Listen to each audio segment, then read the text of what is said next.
Welcome back to another technical deep dive here in the debug zone. Today we're tackling a big question and breaking it down with insights from other users. Hopefully this clears up some misconceptions and helps you get the answer you need. So buckle up, stay a little curious, and let's jump right in.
And that's a wrap.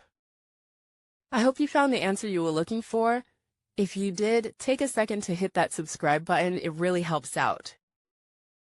And let me know in the comments which solution worked best for you. See you next time in the debug zone.